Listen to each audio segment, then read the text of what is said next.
Olá, queridos alunos, tudo bem? Professora Suzana, iniciando então a nossa matéria sobre direitos humanos. Muito feliz em poder estar aqui, poder estar compartilhando esses momentos de aprendizado com vocês. Eu espero que eu consiga efetivamente atender às expectativas de vocês e trazer, então, para o concurso aí da Brigada, essa matéria chamada Direitos Humanos. Mostrar, então, a diferença do que são os direitos humanos para o direito constitucional, né? Então, como eu mencionei ali na nossa aula de apresentação, eu vou trabalhar com vocês tanto a parte dos direitos humanos, como a parte do direito constitucional, quanto a parte do direito constitucional estadual, tá? Mas eu vou começar pela parte dos direitos humanos, depois eu vou para a parte constitucional e a estadual, e nós vamos, então, no decorrer das aulas, fazer esse trabalho em conjunto, né? Esse estudo em conjunto, tá? Então, por isso que eu já coloquei aqui, né, o trabalho em relação aos direitos humanos e o direito constitucional de uma forma geral, tá? Então, vamos lá. Vamos iniciar, então, o nosso estudo. Então, lembra lá. O que eu mostrei para vocês? Que nós temos os direitos humanos, que nós temos a Constituição Federal, que nós temos a Constituição do Estado do Rio Grande do Sul. São esses três nortes que estão sendo colocados aqui em termos de matéria na nossa prova, tá? E agora nós vamos entender bem essa relação aí, tá?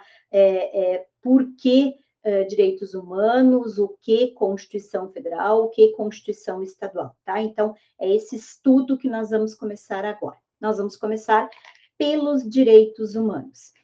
E como nós vamos trabalhar? Então, primeiro, para vocês entenderem que quando a gente fala de direitos humanos, nós não temos uma lei para seguir como nós temos a nossa lei, que é a nossa Constituição, né? A nossa norma maior, o nosso texto que segue aquilo que a gente deve fazer no Brasil, tá? Então, quando a gente fala de direitos humanos, ele é um sistema, tá? Então, nós vamos entender desse sistema o que está sendo cobrado, colocado na nossa prova. Então, eu fiz o recorte aqui, tentei de forma mais simples possível, e eu sei que não é fácil ser tão simples assim quando a gente fala desses direitos de forma internacional, mas eu tentei ser mais simples possível, trazendo, então, essas informações desse sistema. Por isso eu disse, se vocês ficarem com dúvida, por favor, me perguntem, tá? Vão me perguntando para eu poder ir esclarecendo para vocês. Bom, então vamos lá. Então, nós temos aqui, né, o que afinal de contas são os direitos humanos. Então, nós temos duas imagens aqui, tá? Por que essas duas imagens? Porque a primeira imagem, ela nos mostra efetivamente o conceito de direitos humanos. Por quê? Porque os direitos humanos, eles são os direitos de qualquer ser humano em qualquer lugar no planeta Terra, tá?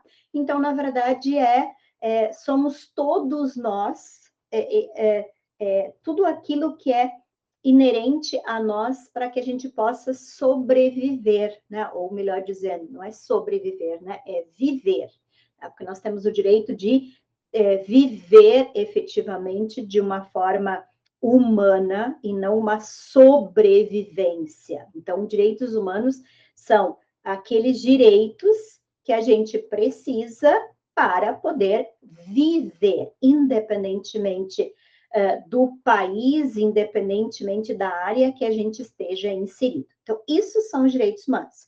Então, isso nós chamamos direito internacional, tá? Então, isso é no âmbito do direito internacional. Abaixo, nós temos, então, o nosso texto, que é a nossa Constituição no Brasil.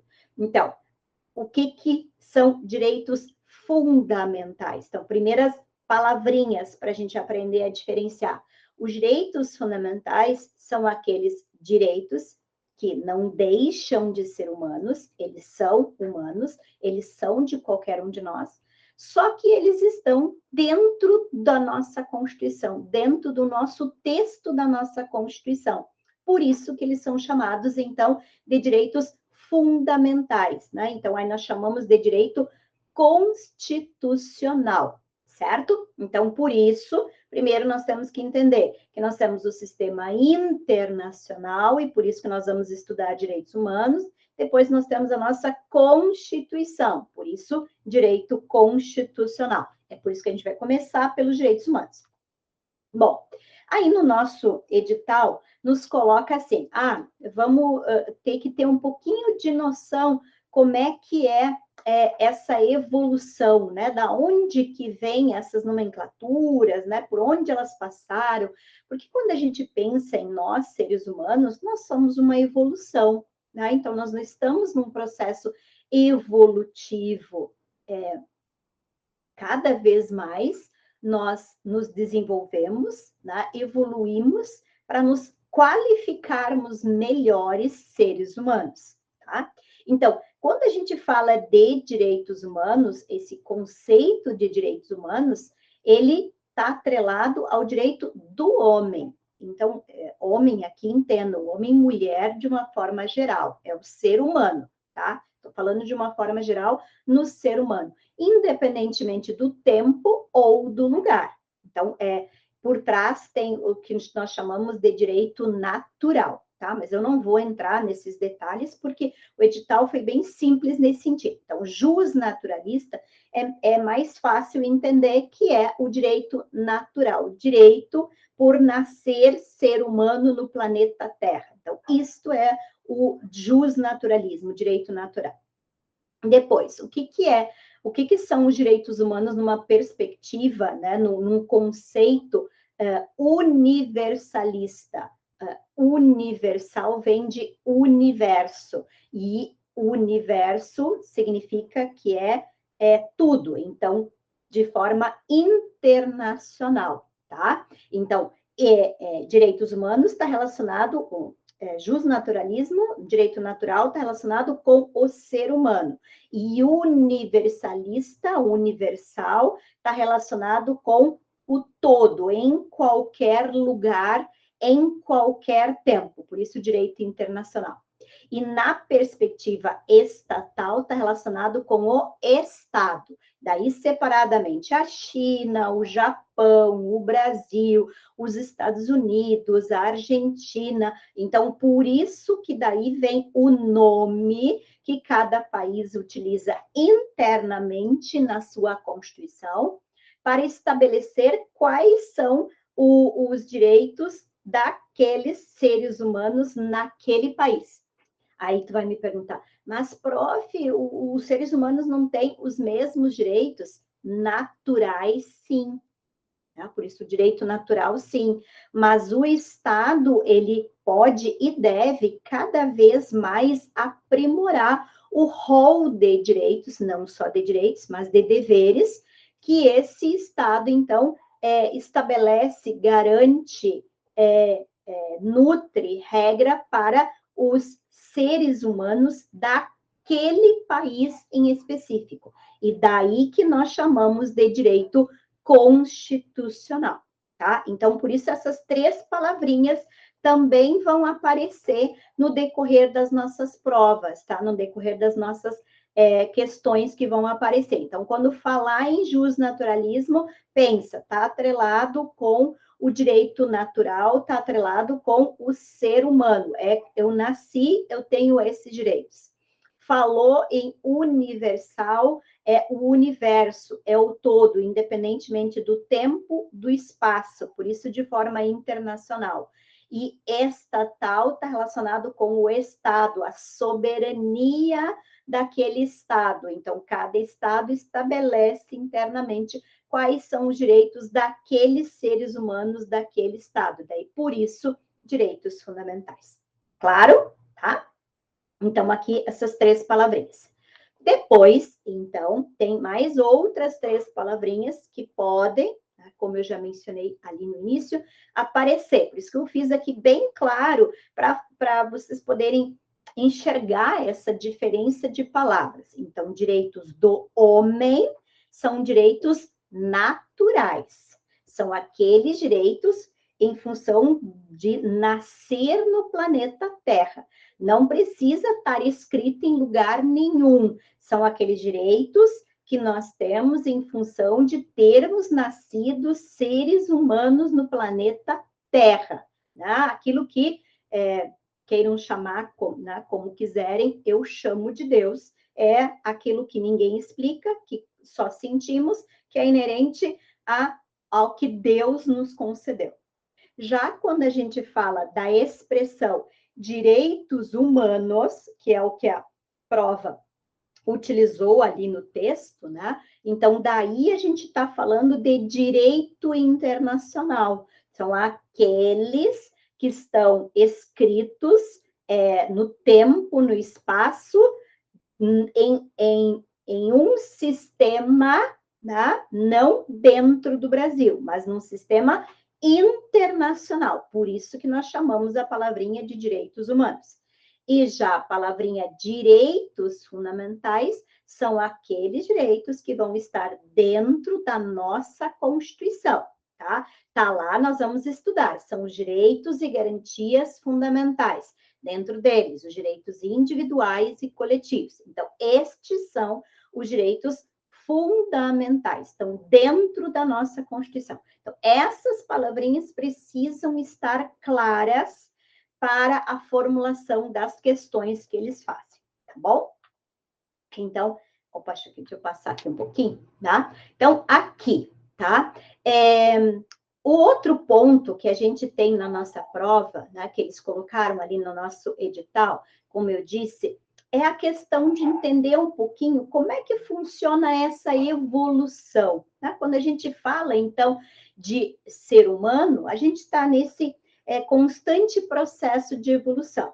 E, obviamente, como o ser humano evolui, ele traz junto, ele estrutura, ele organiza as instituições. Então, o Estado é uma instituição, a família é uma instituição, casamento é uma instituição, tá? Então, aqui a prova, né, o edital coloca para nós que a gente tem um pouquinho de noção de como funciona esse processo evolutivo propriamente dito, tá? Então, os seres humanos, como é que eles evoluíram colocando essas palavras em termos de direito natural, direitos humanos, direitos fundamentais nesse processo evolutivo. Então, daí agora nós vamos estar falando um pouco da evolução do tipo de Estado que nós tínhamos, né? E que tipo de Estado nós temos hoje,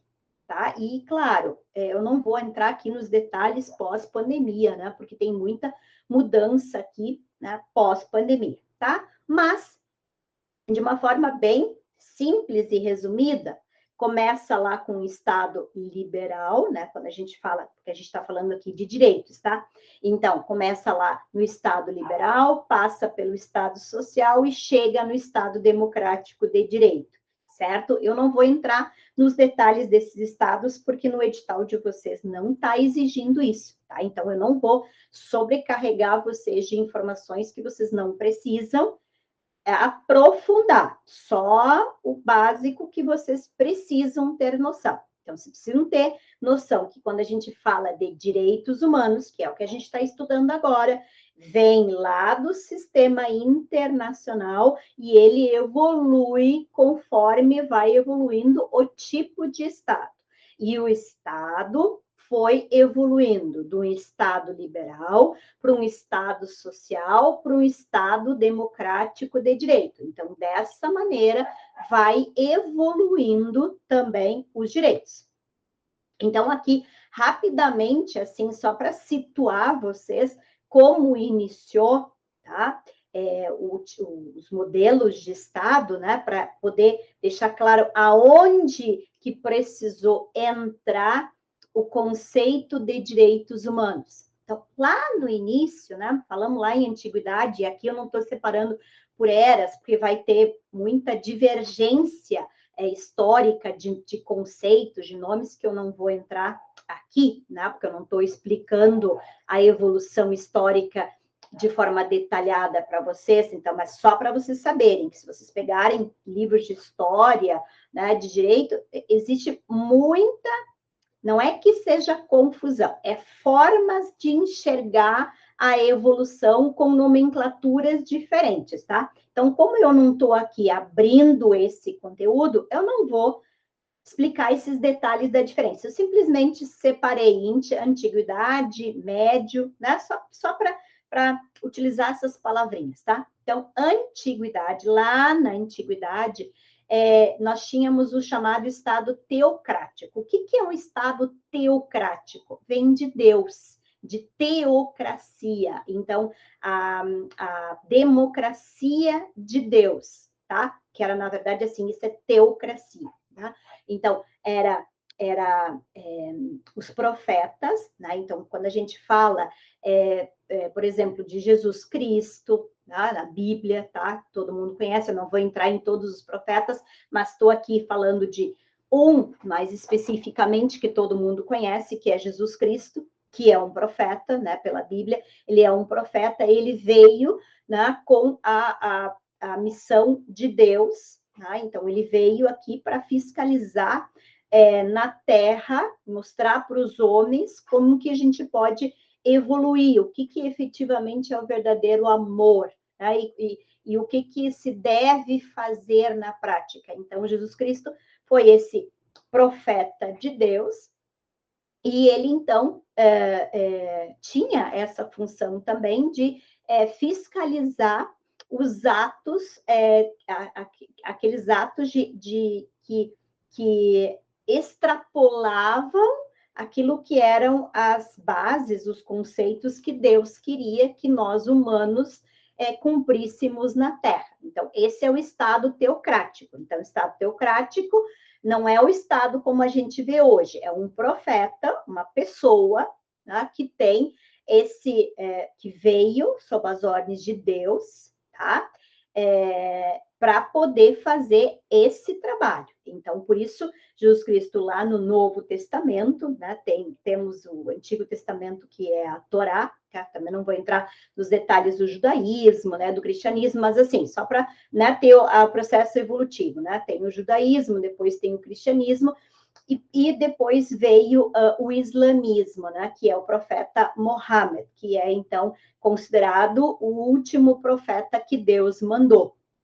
Que daí é o Islã, que é que é a unificação de todas as religiões, né? Então, quando a gente fala na antiguidade, a gente está falando desse Estado, que é o Estado teocrático, certo? Que é, na verdade, os profetas, né, que são as pessoas enviadas por Deus para fazer esse processo de fiscalização, propriamente dito, em nome de Deus. Então, isso lá na antiguidade. Depois, passamos para a Idade Média, tá? E aí, na Idade Média, eu trago aqui um exemplo, né, que daí já foi escrito, certo? Daí já não tinha mais a figura do profeta lá de Deus para fiscalizar, então tu já não tinha mais um ser humano encarnado, propriamente dito, no planeta Terra para fazer essa função, e daí, então, começou a escrita, né, do que efetivamente deveria ser feito e como deveria ser feito. Então, daí, por isso, lá na Idade Média, vem o primeiro documento, que é a Carta Magna de 1215, que é, então, esse marco, vamos dizer assim, do constitucionalismo lá na Idade Média, que o exemplo que normalmente eles vão colocar na prova, tá? Então, eu só fiz o recorte daquilo que eles podem colocar na prova, que é o que efetivamente foi criado lá. Lá foi criado o habeas corpus. O que é o habeas corpus? É o direito de ir e vir, tá?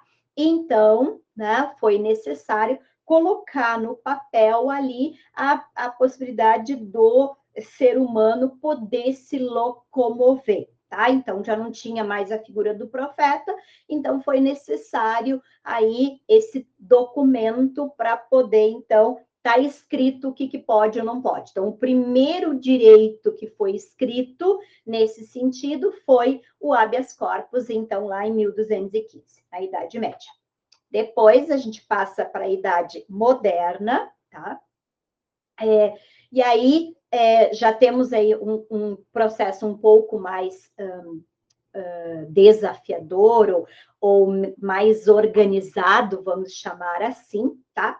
Que então, já tínhamos todo o critério de organização da igreja, né, com os cleros, né, não tinha a separação de Estado e religião, era tudo uma coisa só ainda na época, né? Então, daí, naquele período ali, o Estado, então, ele chamava o clero, né, que era a parte da igreja, para se manifestar, né? Então, o monarca, que era o rei, ou aquele que governava, né?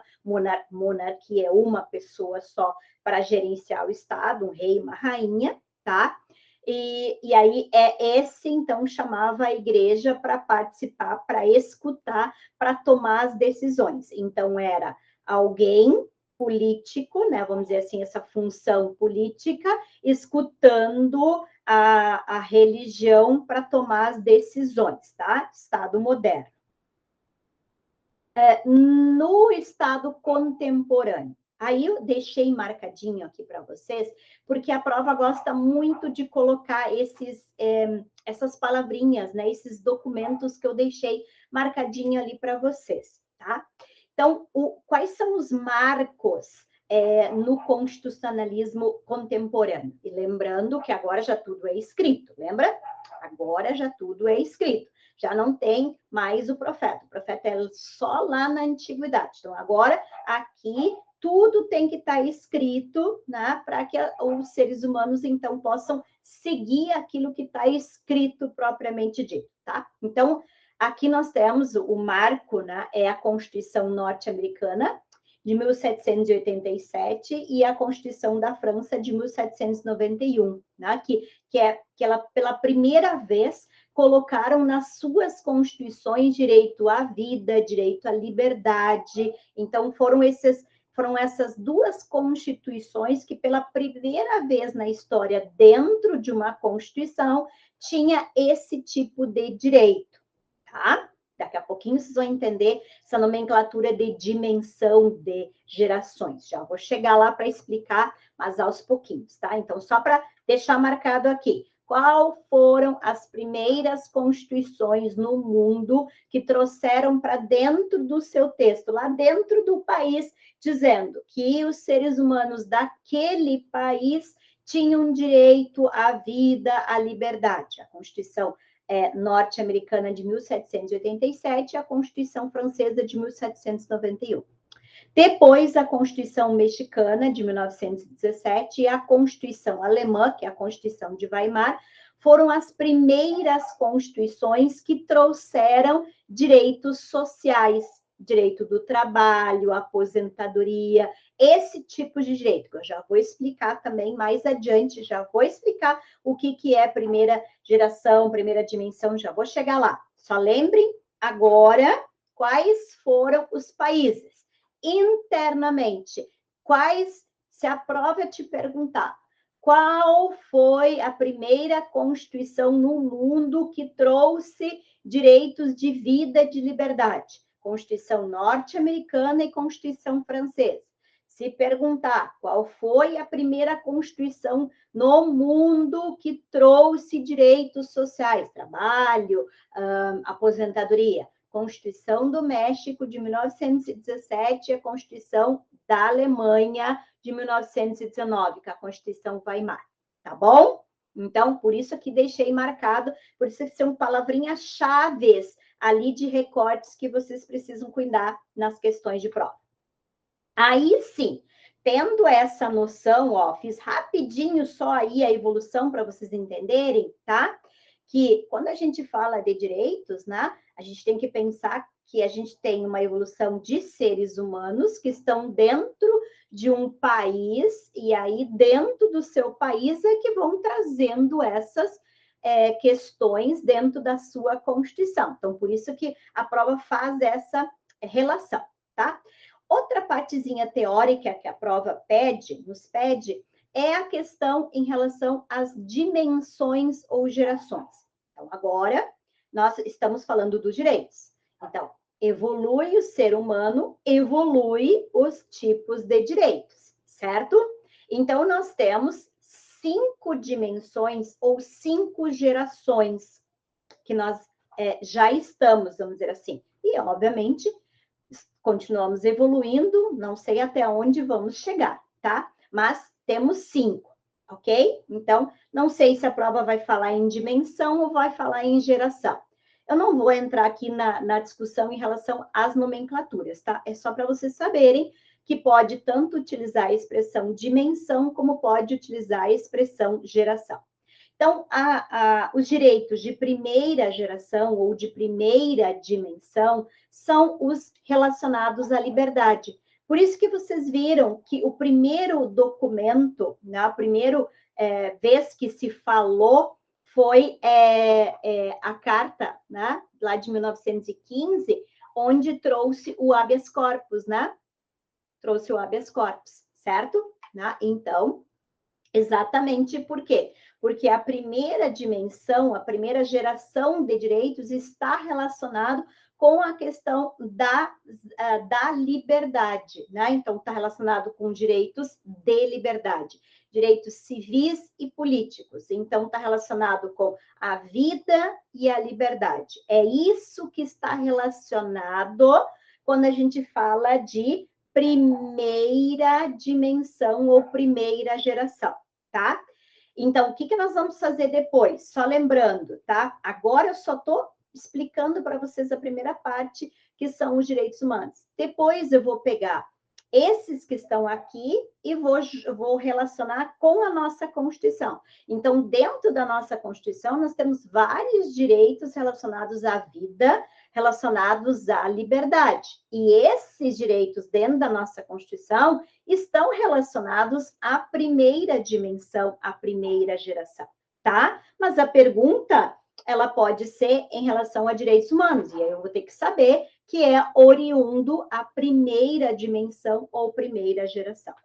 Na segunda, está relacionado com o quê? Com o Estado social, com os direitos sociais culturais. E aí, qual é a Constituição? É a Constituição mexicana e a Constituição alemã. Então, aqui, quando eles falarem de primeira dimensão, dos direitos de primeira dimensão, está relacionado com a Constituição norte-americana, com a Constituição francesa, tá?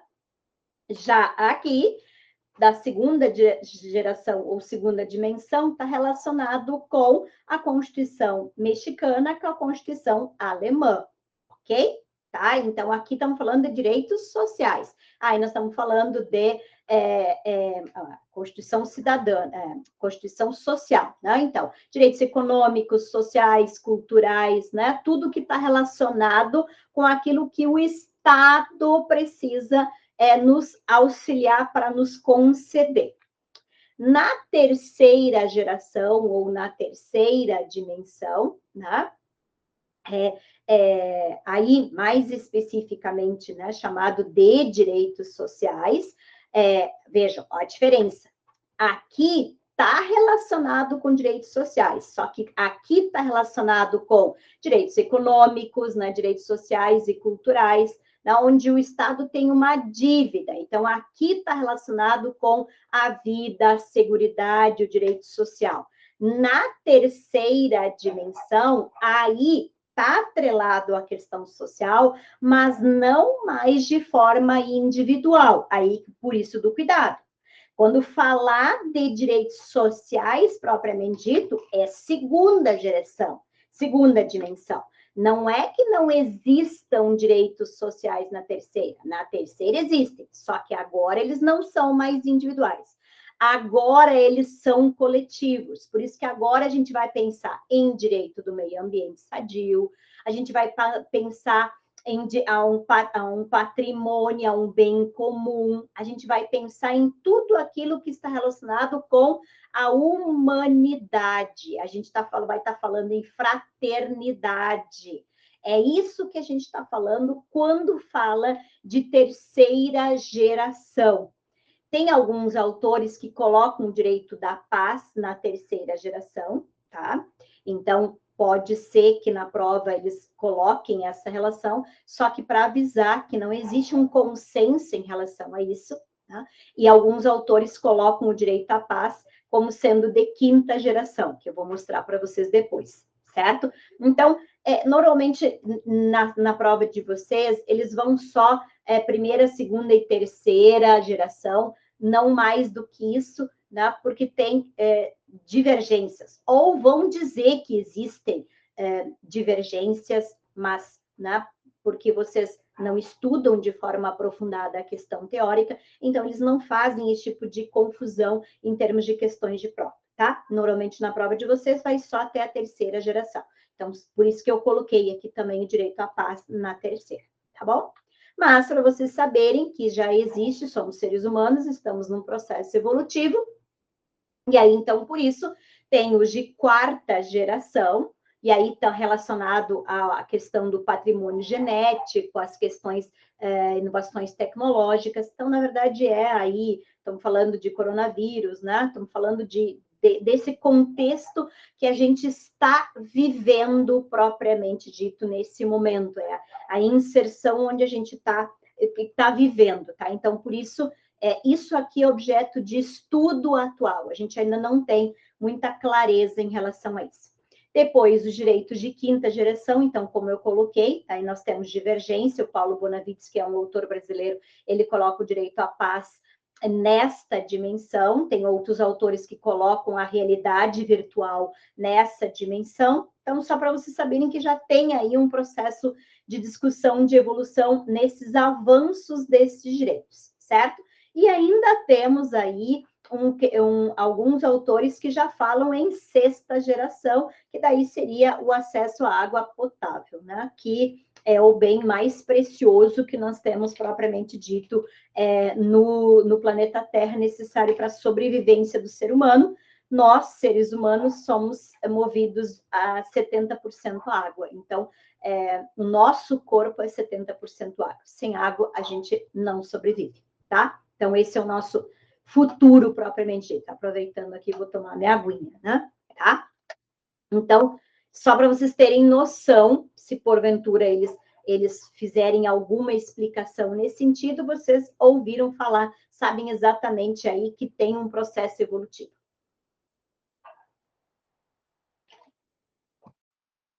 Vamos lá, então.